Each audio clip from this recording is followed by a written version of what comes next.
Et c'est qui tous ici? Les 6 ours du Tibet du parc ont tous attrapé un gros rhume.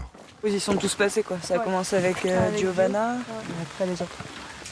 Pendant 2 jours, elle mangeait pas du tout, elle restait en bas, elle avait son petit nid. En fait, quand c'est des groupes comme ça, je pense qu'ils se leur filent assez rapidement. Gio, elle l'a eu, et après, vu qu'ils se côtoient tout le temps, du coup, elle l'a refilé à tous ses copains, je pense. C'est comme dans la crèche. C'est ça. C'est dû au changement de température un peu violent?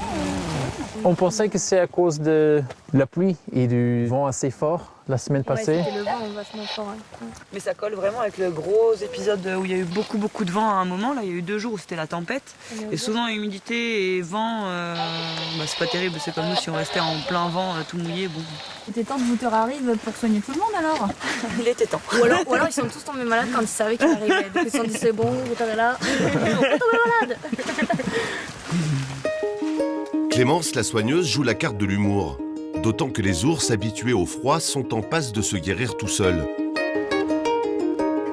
Mais pour les animaux d'Afrique ou d'Amérique du Sud, c'est un peu plus compliqué.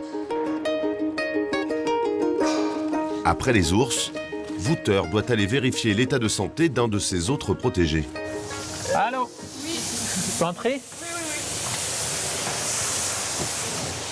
Depuis plusieurs semaines, Toto le tapir a le nez qui coule et tousse beaucoup. Animal d'Amérique du Sud, Toto est récemment arrivé au parc. Il ne s'est pas encore habitué aux rudes hivers de l'Auvergne. Par les vétérinaires avant moi. Il a été traité avec des antibiotiques, il a eu des anti-inflammatoires, et il a eu des produits pour adoucir les glaires dans le trajet respiratoire, pour que ça peut sortir plus facilement. L'enclos chauffé à 18 degrés minimum et les médicaments ont fait leur effet. Mais Wouter, lui, préfère mettre en place d'autres solutions pour aider Toto à guérir, comme cette nouvelle litière. Je pense qu'on a un bon substrat maintenant. Il faut qu'on l'améliore encore un peu. Mais si c'est juste du béton, ça tient le froid. Et c'est pas top pour les animaux. Dès qu'on a ce type de copeaux, je vois moins de problèmes chez Toto. Par changer l'intérieur, on arrive déjà à améliorer beaucoup son condition sans utiliser des médicaments. Prévenir, c'est mieux que guérir. Le corps et les pattes au chaud, Toto est sur la voie de la guérison.